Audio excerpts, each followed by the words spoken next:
السلام عليكم ورحمة الله وبركاته. الحمد لله رب العالمين والصلاة والسلام على نبينا محمد وعلى آله وصحبه أجمعين. عن أنس بن مالك رضي الله عنه قال النبي صلى الله عليه وسلم: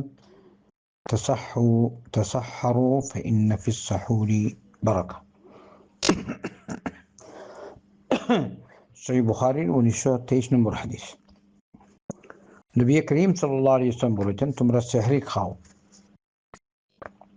কারণ সেহরির মধ্যে বরকত রয়েছে। আর সাহার ওই সময়কে বলা হয় ফজরের পূর্বক্ষণকে। যেন আমরা যারা সাহারি খাবো একদম শেষ সময়, এর পরিমাণ কতটুকু অন্য হাদিসে, তো আবার সহিহ বুখারীর হাদিস, যে أنهم تسحروا مع النبي صلى الله عليه وسلم. زيد بن ثابت رضي الله عنه حديث برنا كرجن أنس بلجن عن أنس أن زيد بن ثابت حدثه أنهم تسحروا مع النبي صلى الله عليه وسلم ثم قاموا إلى الصلاة. زيد بن ثابت رضي الله عنه أنس بن مالك के বর্ণনা করলেন হাদিস, যে তারা নবী করিম সাল্লাল্লাহু আলাইহি ওয়াসাল্লামের সাথে সাহারি খেয়েছেন, তারপর সালাতে দাঁড়িয়ে গেছেন। তো তিনি বললেন, কুলতু কাম বাইনাহুমা, আমি জিজ্ঞেস করলাম সাহারি খাওয়া আর সালাতের মাঝে ব্যবধান কতটুকু ছিল। তিনি বললেন, কাল কাদরু 50 আও 60 ইয়ানি আয়া। তিনি বললেন 50 আয়াত 60 আয়াত পড়ার সমান, সমপরিমাণ সময়, খুবই বেশ সময় না, 15-20 মিনিট। তো উচিত হলো আমাদের সেহরি যেটা ওইটা শেষ সময়ে খাবো। আর যেটা আল্লাহ রাসূল সাল্লাল্লাহু আলাইহি ওয়াসাল্লাম নিয়মিত খেতেন সাল্লাল্লাহু আলাইহি ওয়াসাল্লাম, ফজরের পূর্বক্ষণে, এটাই সুন্নাহ।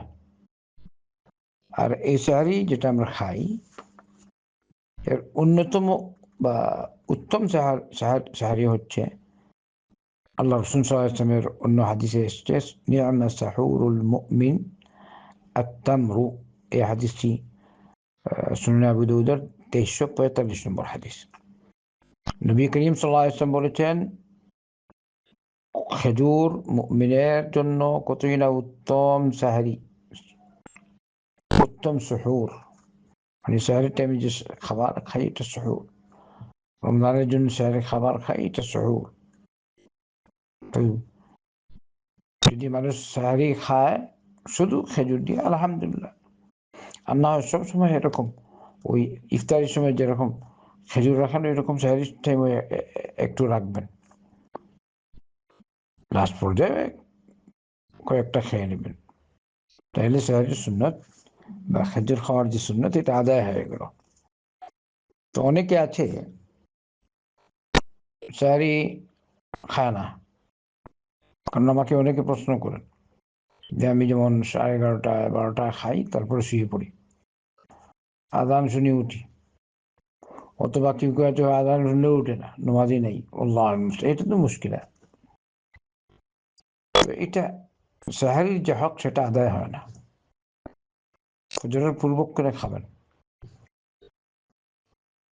আগে খেলেন অসুবিধা নেই, কিন্তু ফজরের পূর্বে উঠে আরামসে প্রশান্তির সাথে কয়েকটা খেজুর খেয়ে নেন, পানি খেয়ে নেন, হয়ে গেল আপনার সেহরি।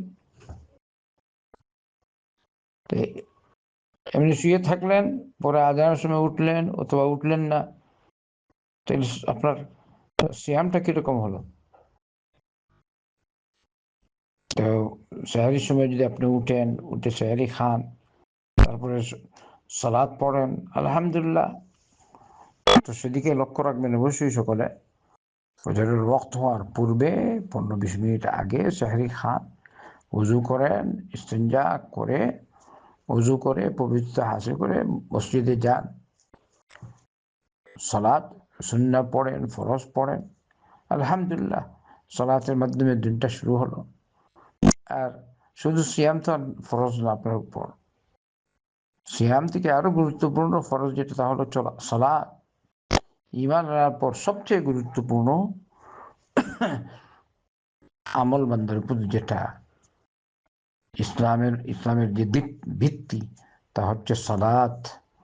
অতএব মুসলমান সালাত 5 ওয়াক্ত পড়ুন আর সিয়াম পালন করুন। রবের কাছে আবেদন করুন, আল্লাহ আমাদের সালাত কবুল করুন, আল্লাহ আমাদের সিয়াম কবুল করুন, আমাদের খতাখুসুরি মাফ করুন। রমজান মাসে আল্লাহর দিকে রুজু করুন। যত গুনাহ খাতা করেছেন নিজেরটা বুঝেন।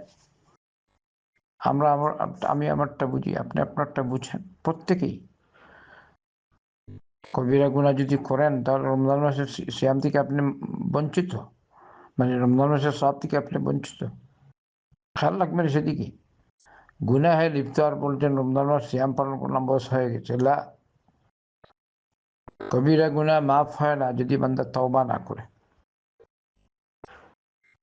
কবিরা গুনাহ মাফের জন্য শর্ত তওবা করা। সগীরা গুনাহ মাফ হয়ে যায়। সিয়াম রাখলেন, কিয়াম করলেন, সালাত পড়লেন, এর মাঝে সগীরা গুনাহ মাফ। তো আমরা সবাই সতর্ক থাকি আর হকের উপর প্রতিষ্ঠিত থাকি।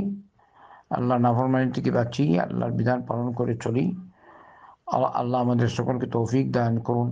আল্লাহুম্মা সাল্লি ওয়া সাল্লিম ওয়া বারিক আলা নবিয়িনা মুহাম্মাদিন ওয়া আলা আলিহি ওয়া সাহবিহি আজমাইন।